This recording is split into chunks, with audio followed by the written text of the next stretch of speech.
Shalom and welcome to another in our series of podcasts from Temple Beth Am, a dynamic center for conservative Judaism in Los Angeles. This is a recording of a Shabbat sermon by Rabbi Adam Kligfeld.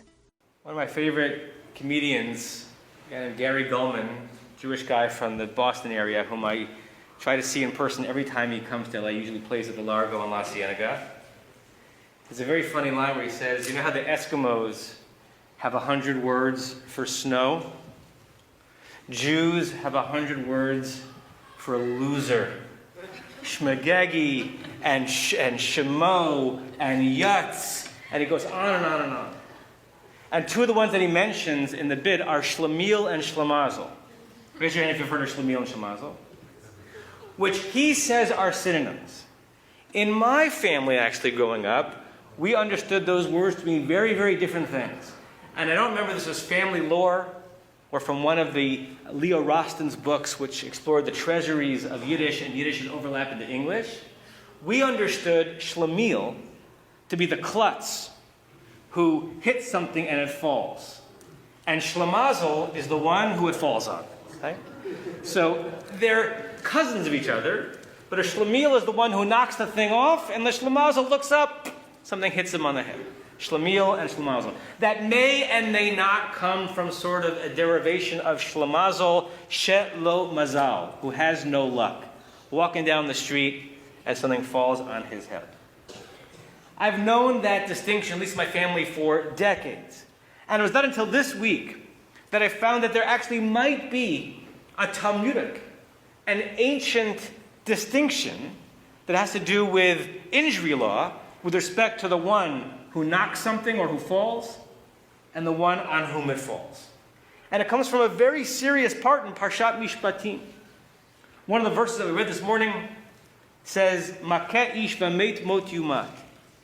If you strike someone, and the context is intentionally, and they die, you die. Biblical law had no problem with direct capital punishment for intentional homicide. But the next verse, which is very hard to understand even for biblical scholars who know every possible nuance to every root. Ve'asher lo tzada. Something like, but if you didn't intend it. Tzada can mean to trap. If you weren't trying to trap the person, but maybe it happened accidentally. And the next phrase says, Ve'Elohim ina liado. Something like, and God just kind of made it happen. An accident, a circumstance. I'm going to give you a place, asher yanu sham, that you'll flee to. Ancient biblical law said if you kill intentionally, you will get the death penalty. If you kill unintentionally, you can't stay around, mostly because the family of the person you killed unintentionally want to take revenge. For your sake, and because you did something that needs to be addressed, you go to what's called an Ir Miklat, the city of refuge. It's the first half of that second verse that there are several interesting commentators on.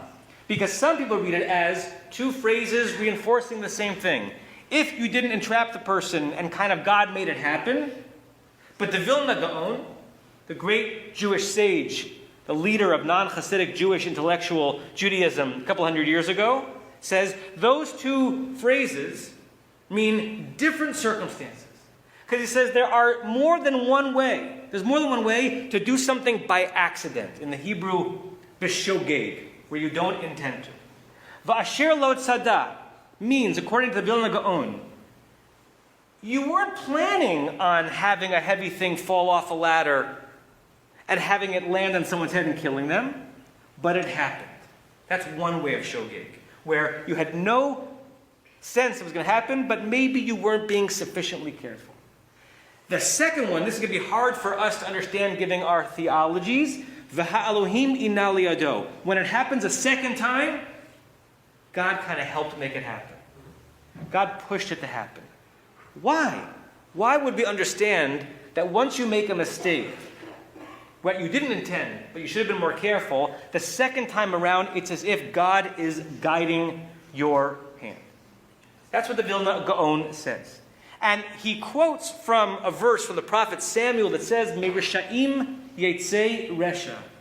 From evil people, and I'm going to add here, from people who have habituated themselves to act in a way that evil things will occur, even if they didn't intend it originally, evil will somehow happen and result from your actions. God will somehow make sure that the first time when you kind of got away with it because everyone said he didn't intend it, God will make sure it happens again, and eventually you'll get trapped, you'll get punished. There are two things I think going on here in the mind of the ancient Torah text and the commentators who are trying to make sense of it. Number one, every injury and every loss has an impact and must be addressed. Every parent in the room knows the frustration of seeing a child do something they shouldn't have done, should have been a bit more careful, and the child trying to get away with it by saying it was only an accident. It was only an accident ends at some point as being a proper justification when there should have been things that you did to make sure the accident didn't happen. And the second thing I think is going on here, frankly, a Jewish version of karma. You can't run forever. Small amounts of bad things that you do, even intentionally, will lead to great amounts of bad eventually. And how many movies, how many books have been written that suggest this notion that once you start going down the pathway, the lie builds to a bigger lie, the thievery leads to a bigger thievery, Fargo, A Simple Plan. There's a whole literature based on this notion. His source, the source of the Vilna Gaon, is likely, I can't prove it, but is likely a page of Talmud, a tractate Makot, tractate that deals with flogging in punishment for violating certain sins, page 10b. And on that page, a great rabbinic sage from the Talmudic era, Reish Lakish, is explaining that verse from Samuel that says that from evil people, evil will emerge. And what does he say? He says that in a situation where two people killed two people, one of them did it intentionally, and one of them did it unintentionally. And according to this scenario that Reish Lakish is imagining, there were no witnesses. Therefore, both of them are going to get away with it. The intentional murderer is going to get away with not getting the death penalty. And the unintentional murderer, or killer, is going to get away with not having to flee to the city of refuge. In this situation, according to Reish Lakish, God intervenes. God sees what's happening wherever God is perched, sees two people about to avoid a punishment that the world needs to happen on some level to make sense of the loss. And Reish Lakish imagines a situation where God invites both of these individuals to an inn, to a pundak. They don't know why they've been invited. They just got an invitation by God to come. And they're at this inn. And the one who had committed the unintentional murder or killing is asked to climb a ladder. The one who had committed the intentional murder is asked to sit below the ladder. You can see where this is going.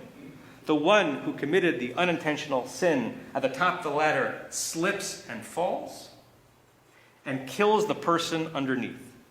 Perfect biblical rabbinic justice. The intentional murderer did indeed have to give up his life, and the unintentional murderer, now in front of witnesses, has fallen, has unintentionally killed a person, and therefore he has to flee to the city of refuge. Both of the initial deaths are responded to. One of them is no longer alive. One of them spends a certain amount of time no longer being able to live the life that he lived before.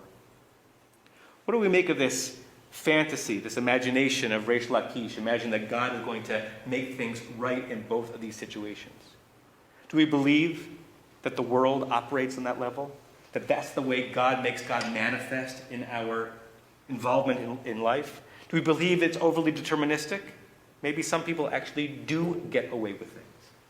But it's not the only place in our tradition where we note that continuing on a particular path, whether it be a good path or a bad path, will eventually lead to God in the sense, the way that God created the human condition, to making sure you're going to continue going down that path.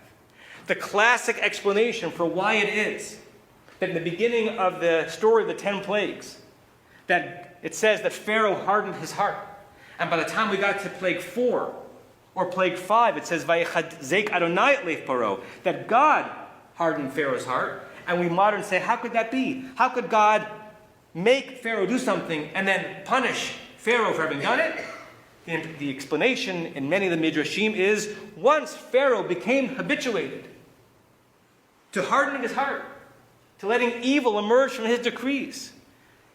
God hardened it in the sense that that's the way God created our reality. That's the way God created the human condition. If you continue to harden your heart when you could have softened it, if you continue to be cruel when you could have been kind, if you continue to make mistakes and not pay the punishment for it because you say it was just an accident, that on some level, God will make sure that will continue to grow and amplify. At some point, you become the person that is the accumulation of all the things that you have done, intentionally, by accident, good and bad. When I grew up in USY, we had Ruach sessions, singing Shabbat songs and sometimes just shticky songs. I remember one of the songs that I most love to sing, it's actually a direct quote from the Mishnah, from Pirkei Avot, Mitzvah goreret mitzvah. We sing mitzvah goreret mitzvah, so we know what Aveira goreret Aveira. What does it mean? One mitzvah pulls another one along with it. If you're a mitzvah-doing person, you're likely going to continue to be a mitzvah-doing person, because being involved in the habituation of doing the things that our tradition asks us to do means that you'll grow accustomed to it. Each one might not have the same pizzazz as it did originally, but you will stay on that path. And the opposite. If you transgress, if you violate, if you cross one boundary and nothing happened, you didn't get zapped, and you cross another boundary and you realize that it doesn't seem to be direct punishment, you are going to be the type of person who's living a life not of mitzvah, of obligation, but of aveira, of transgression. On that page in Talmud that I quoted before, another set of rabbis bring sources, which I'm not going to go into right now, from the Torah, from Nevi'im, from prophets, from Keduvim, from writings, that says that path that you are on, God knows the path that you are on, and God will help you or ensure that you stay on that path. But who chooses the direction of that path? You. God produces the engine in creating a situation in which human beings' behaviors start to create a pattern. But it is entirely up to you which direction that path takes, towards the mitzvah or towards the aveira, towards the obligation or towards the sin, towards the carefulness or the carelessness, towards the evil or towards the good.